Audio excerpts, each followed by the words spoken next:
जय गुरुदेव। सभी को प्रणाम। हम लोग उपासना समर्पण योग का स्वाध्याय कर रहे हैं।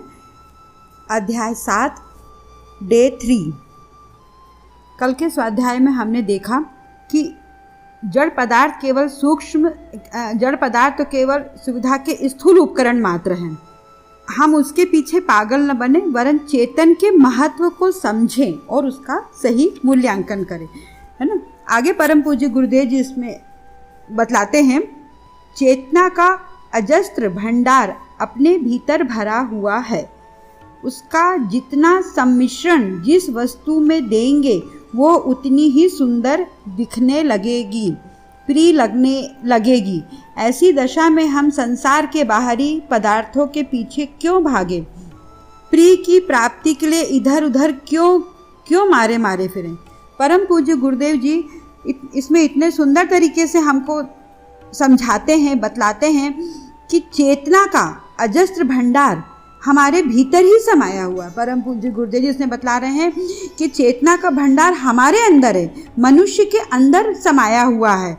उसका मिश्रण हम जिस वस्तु में, अपने चेतना को हम जिस वस्तु में हम प्रदर्शित करेंगे वो उतनी ही हमें सुंदर और प्रिय लगने लगेगी। अपनी चेतना से हम जिसको जिस सुंदर दृष्टि से देखेंगे वो हमें उतनी ही सुंदर प्रिय लगने लगेगी। ऐसी दशा में हम संसार के बाहरी पदार्थों के पीछे क्यों फालतू भागें। हम मनुष्य क्या करता है कि संसार के बाहरी पदार्थों के पीछे भागता फिरता है और उसी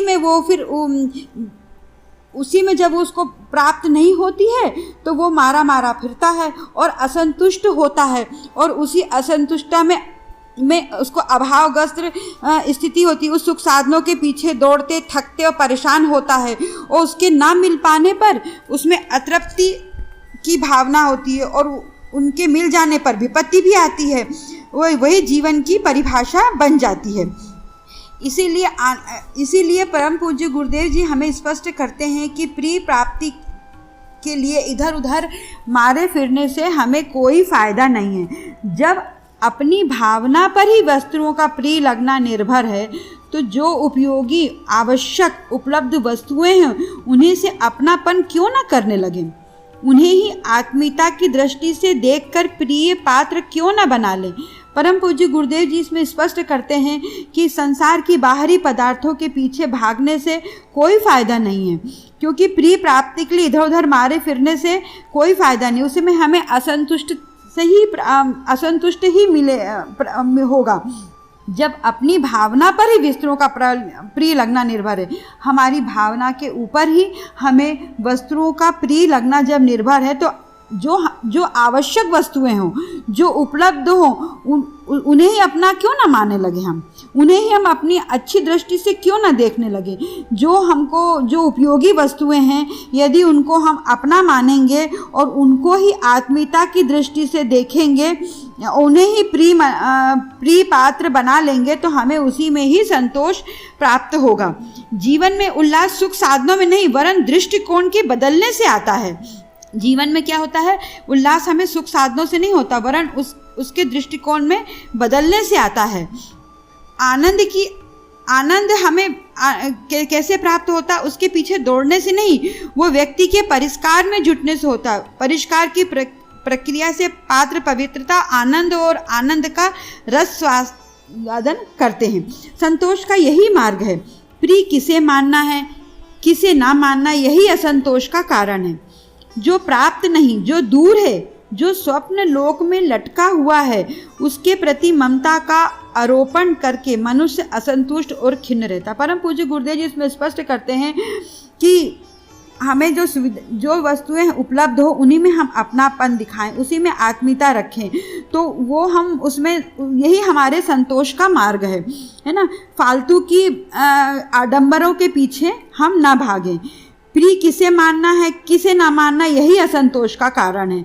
जो हमको मिलना ही नहीं है उसी के पीछे हम क्यों असंतोष होता है, क्योंकि हमको खुद ही नहीं पता है कि किसमें हमको फ़ायदा मिलेगा। जो दूर है जो हमको मिलना ही नहीं है, जो दूर है, जो स्वप्न लोक में लटका हुआ है, उसी के प्रति हम ममता दिखाते हैं। और जब ममता दिखाते हैं तो मनुष्य असंतुष्ट हो जाता है, असंतुष्ट होता है और खिन्न रहता है और हमेशा ही परेशान रहता है। किंतु जब वो उपलब्ध वस्तुओं को उचित पर्याप्त सुविधाजनक मान लेता है तो अभावग्रस्त दिखने वाला व्यक्ति भी बहुत सुखी और संतुष्ट बन जाता है। परम पूज्य गुरुदेव जी इसमें कितने सुंदर तरीके से हमको स्पष्ट करते हैं कि जो हमारे पास वस्तुएं उपलब्ध है और अच्छी हैं, उचित हैं, उसी को पर्याप्त सुविधाजनक यदि हम मान लें तो अभावग्रस्त दिखने वाला व्यक्ति भी बहुत सुखी और संतुष्ट हो जाता है। दूसरा मनुष्य सोचता देखो तो उसके पास कोई सुख साधन नहीं है पर कितना वो संतुष्ट है। क्यों संतुष्ट है?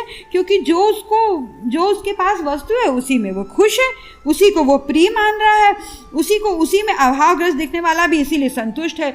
और जिसके पास पूरी सुख सुविधा है लेकिन उसको क्या है, उसमें संतोष नहीं है।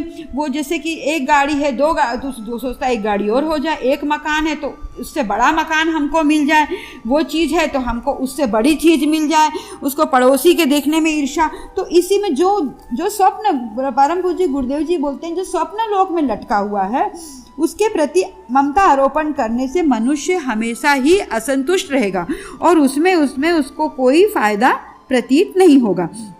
इसीलिए वो इसमें स्पष्ट करते हैं कि जो हमारे पास वस्तुएं हैं अच्छी, उचित, पर्याप्त है, उसी को हम सुविधाजनक मान लें, उसी को संतोष देखें, उसी में संतोष हमें प्राप्त होगा और उसी में हम सुखी भी रहेंगे और उसी में संतुष्ट भी हमको प्राप्त होगा। आगे परम पूज्य गुरुदेव जी लिखते हैं, प्रत्येक पदार्थ में चेतन ब्रह्म की सूक्ष्म सत्ता मौजूद है। उसी को हम जब ममतामय दृष्टिकोण के साथ देखते हैं तो सौंदर्य और आनंद का आभास होने लगता है। परम पूज्य गुरुदेव जी इसमें स्पष्ट करते हैं कि प्रत्येक पदार्थ में चेतन ब्रह्म की सूक्ष्म सत्ता मौजूद है। परम पूज्य गुरुदेव जी इसमें स्पष्ट करते हैं कि सभी पदार्थों में चेतन ब्रह्म की सूक्ष्म सत्ता मौजूद है। उसी को जब हम ममतामय दृष्टिकोण से देखते हैं, प्रेम के दृष्टिकोण से देखते हैं, प्यार के दृष्टिकोण से देखते हैं तो सौंदर्य और आनंद का आभास हमें अपने आप ही प्रतीत होने लगता है। क्योंकि जब हम उसको जड़ चेतन में भी जब हम उसको किससे देखते हैं, ममता की दृष्टि से देखते हैं तो वो हमें उसमें आनंद प्रतीत होने लगता है। वस्तुतः वह स्थूल जगत जड़ मात्र है। यदि हम उसमें आनंद नहीं देखेंगे, उसको ममता प्रेम की दृष्टि से नहीं देखेंगे तो वो सिर्फ जड़ मात्र ही होगा। जड़ में ना तो जीवन है ना आनंद है, उसको महत्व क्यों दें, क्यों उसके संचय सानिध्य के पीछे पागल बने। परम पूज्य गुरुदेव जी हमें बताते हैं कि जड़ में ना तो जीवन है और ना आनंद है, तो उसको हम क्यों महत्व दें, क्यों उसके संचय और सानिध्य के पीछे पागल बनते फिरें, क्यों उसके पीछे दौड़ते फिरें, कुछ पैसे को बटोरने के लिए, मकान के लिए, गाड़ी घोड़े के लिए, बाहरी वस्तुओं के लिए क्यों पागल बने। क्योंकि क्यों उसको हम महत्व दें, क्यों उसके पीछे पागल बने, उसके पास रहने के लिए हम क्यों जाएं। जब भावना ही एकमात्र आनंद का उद्गम है तो उसका परिष्कार करके संसार के समस्त जड़ चेतन को आत्मीयता के भावना के साथ क्यों ना देखा करें। परम पूज्य गुरुदेव जी इसमें स्पष्ट रूप से कहते हैं कि जब भावना ही आनंद का उद्गम स्थान है। परम पूज्य गुरुदेव जी हमें बतलाते हैं कि आनंद का उद्गम स्थान क्या है, भावना है। उसका एकमात्र स्थान स्पष्ट बताते हैं, आनंद और उसका उद्गम स्थान क्या है, सिर्फ भावना है। सिर्फ भावना ही हमारे आनंद का उद्गम स्थान है।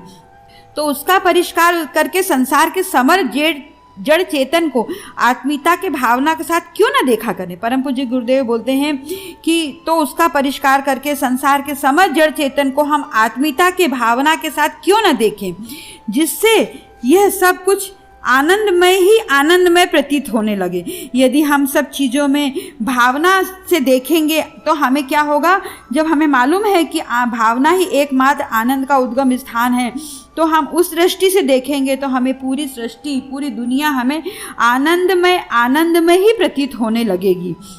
उपासना, आगे परम पूज्य गुरु बताते हैं कि उपासना से इसी संवेदना की उपलब्धि करनी पड़ती है। तो इसे जिस परिणाम में उपार्जित कर लेता है उसकी उपासना उतने ही अंशों में सफल समझी जाती है। परम पूज्य गुरुदेव जी इसमें इतने सुंदर तरीके से हमको समझाते हैं कि उपासना में सभी संवेदना की उपलब्धि करनी पड़ती है। उपासना से ही हमको सब कुछ प्राप्त होता है। भावना और सामीप्य वो प्रेम काहे से प्राप्त होता है? उपासना से। तो इसे जिस परिणाम में उपार्जित कर लेता है, जो इसे जिस परिणाम में उपार्जित कर लेता है उसकी उपासना उतने ही अंशों में सफल समझी जाती है। परम पूज्य गुरुदेव जी इसमें बिल्कुल स्पष्ट तरीके से बताते हैं कि स्वयं के अस्तित्व का अध्ययन ही सच्ची जीवन जीने की कला है। यही आध्यात्म है, यही उपासना है।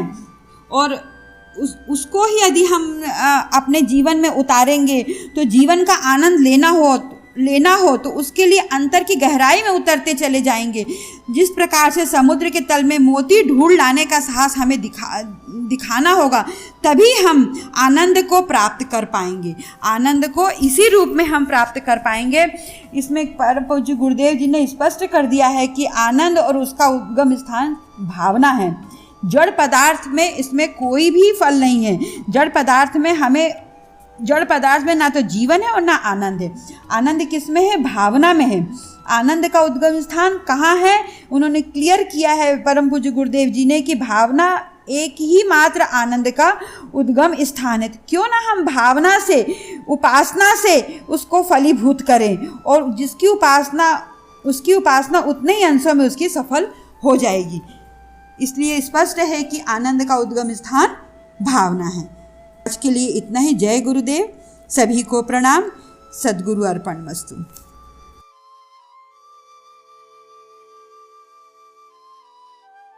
हमारे YouTube चैनल को सब्सक्राइब करें और बेल आइकन को दबाकर ऑल पर क्लिक करें ताकि नोटिफिकेशंस आपको मिलती रहें।